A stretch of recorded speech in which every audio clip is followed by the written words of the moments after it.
Imagine this. You're going about your daily life, dealing with the usual ups and downs. Suddenly you get this feeling, a strong sense that God is trying to tell you something. Maybe you've been praying for guidance, or perhaps there's a big decision looming. This feeling intensifies, and you start wondering, could this be God speaking to me? How can I be sure? If this resonates with you, know that you're not alone. Many Christians often question whether their hunches or insights are genuinely from God or simply their own thoughts. Today, I want to address this by sharing clear signs that indicate God is indeed trying to communicate with you. Before we dive into these signs, let's establish a fundamental truth. God desires a close relationship with each one of us. He wants to guide, comfort, and direct us, especially when we face tough choices or confusing times. However, here's the catch. He does most of the talking, but we don't always listen. So how can you tell if God is trying to reach out? Here are 6 signs to help you tune in to His voice. No. 1. There's a persistent nudge in your heart. Think back to those times when you had a strong feeling about something, an inner voice that wouldn't stop whispering to you. Perhaps it was a thought urging you to pray, forgive someone who hurt you, or take a step of faith that seemed scary at the time. Initially, you might have ignored it, assuming it was your imagination or worry. But over time, this thought kept coming back, refusing to be dismissed. These are often instances where God is trying to get your attention. He speaks to us through gentle nudges, convictions that grow stronger with time. So pay attention to these inner promptings. They could be God's way of guiding you toward a better path or a deeper understanding. No. 2.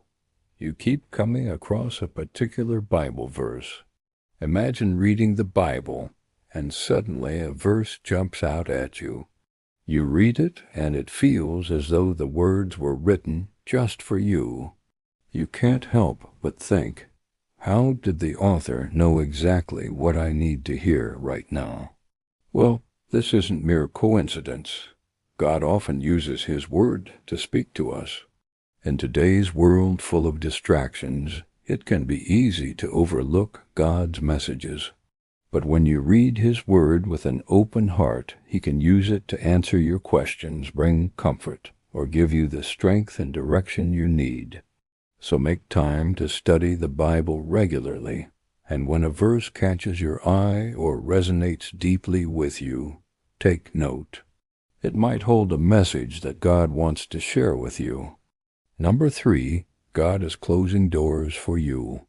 Sometimes God's guidance comes in the form of closed doors. Picture this: you're planning a trip and you've found a few different options. Each route seems appealing, but when you start looking into them, things don't quite fall into place. Flights are fully booked, connections don't work out, or prices suddenly increase. At first you might feel disappointed, but consider this. Could these closed doors be God's way of steering you toward a better path, one that aligns more closely with His plan for you? Similarly, when a job opportunity seems too good to be true, or a relationship starts to crumble, it might not be a coincidence. Instead, it could be God gently nudging you to move in a different direction. Trust in Him and recognize that closed doors are not always bad. They might lead you to something even better. 4. Someone tells you what you need to hear.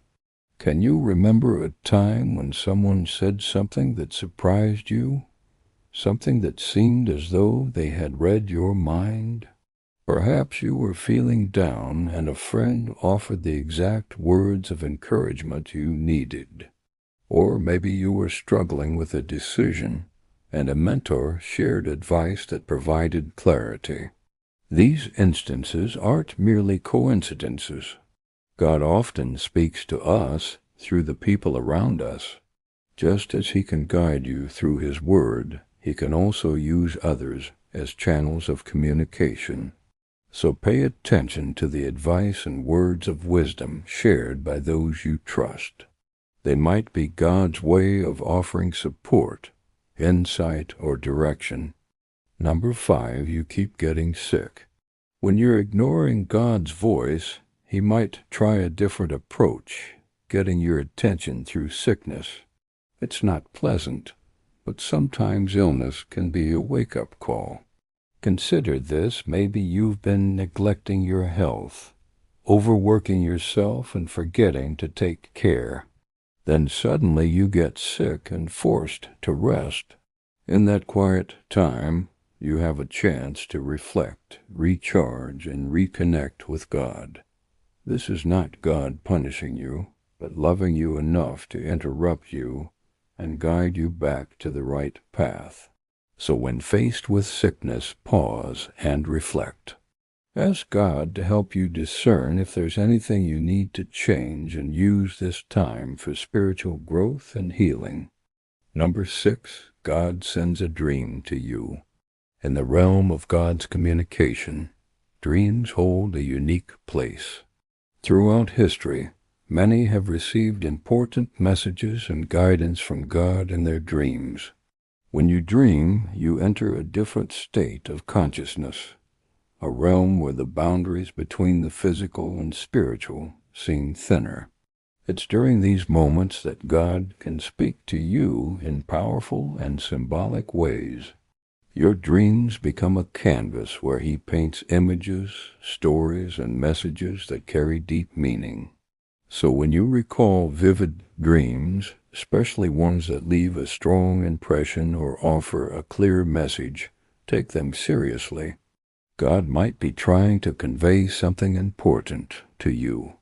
Pay attention to recurring themes or symbols in your dreams, as they could hold the key to guidance or understanding that you've been seeking. Remember, God yearns for a close bond with each of us. He wants to walk alongside us, offering help and direction, yet we don't always listen. So how do you recognize His voice amidst the chaos of everyday life? It helps to look for patterns, nudges, and signs that point toward divine guidance. From persistent thoughts to Bible verses, closed doors, to words of others, illnesses, or dreams, God communicates in various ways. Tune in to these signs and be open to receiving His messages. As we conclude, let's not forget that God still speaks in dramatic ways. Miracles, healings, and supernatural interventions do happen. However, He often prefers to whisper His guidance in quiet, everyday moments that we might easily overlook. The secret lies in paying attention and asking, "Lord, what are you trying to tell me?" Now I want to hear from you. Have you ever experienced any of these signs? What do you believe is the best way God speaks to you? Feel free to share your thoughts and experiences in the comments below. Finally, if you found this video helpful, please give it a thumbs up, share it with your friends and family. As always, thanks for watching, and see you next time.